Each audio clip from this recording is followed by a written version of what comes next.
है, साथ साथ ये जन स्वराज की जन्मभूमि भी है।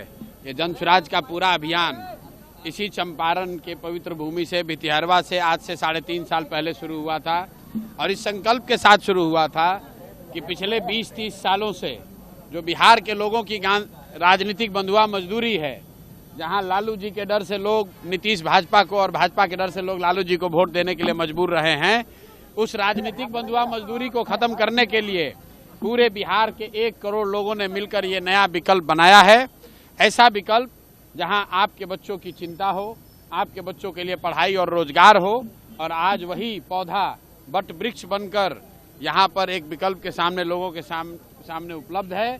अब लोगों को अगले 10 दिन 15 दिन के अंदर ये निर्णय लेना है कि क्या अभी की जो भ्रष्ट व्यवस्था है उसी को चलाना है, पुराने वाले जंगल राज को लाना है, या नई व्यवस्था बनानी है। अगर नई व्यवस्था बनाएंगे तो आपके बच्चों के लिए पढ़ाई और रोजगार होगा, और अभी की व्यवस्था चलाते रहिएगा तो भ्रष्टाचार से मुक्ति नहीं मिलेगी, आपके बच्चों को पलायन करना पड़ेगा, मजदूरी करनी पड़ेगी।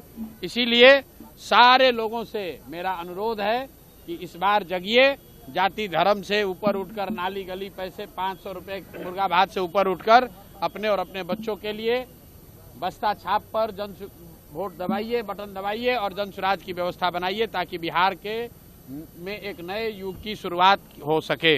बिल्कुल पीएम मोदी आए हैं, उनको रिकॉर्ड तोड़ने के लिए कहना चाहिए कि इस बार रिकॉर्ड ऐसा टूट गया कि छठ में लाखों बच्चे बिहार के वापस घर नहीं आ रहे हैं, ये रिकॉर्ड बनाया जा रहा है।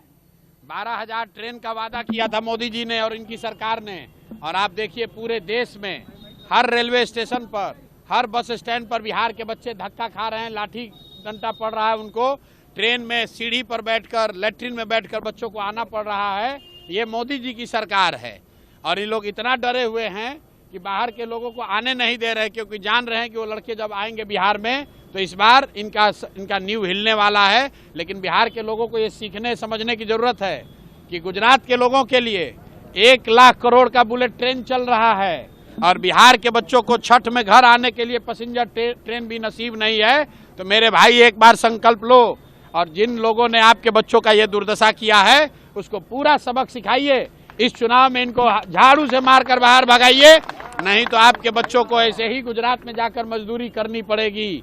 और जितने प्रवासी मजदूर हैं जो वापस अपने गांव में आए हैं, आपसे मेरे भाइयों अनुरोध है, आप प्रशांत किशोर बनिए, आप संतोष चौधरी बनिए, आप मनीष कश्यप बनिए। ये प्रशांत किशोर की लड़ाई नहीं है, ये मनीष कश्यप की लड़ाई नहीं है, संतोष चौधरी की लड़ाई नहीं है। अगर आपको वापस जाकर फैक्ट्रियों में गुलामी नहीं करनी है, मजदूरी नहीं करनी है, तो अपने परिवार को, अपने पड़ोसी को, अपने गांव में सब लोगों को जगाइए और उनको ये सुनिश्चित कीजिए कि इस बार वोट सिर्फ और सिर्फ पलायन बंद करने के लिए पड़ना चाहिए, बिहार से बेरोजगारी खत्म होने के लिए पड़ना चाहिए। अब थोड़े दिन में तेजस्वी यादव कहेंगे कि हमको मुख्यमंत्री बनाइएगा तो बिहार को सोने का लंका बना देंगे। अब यही कहना बाकी है।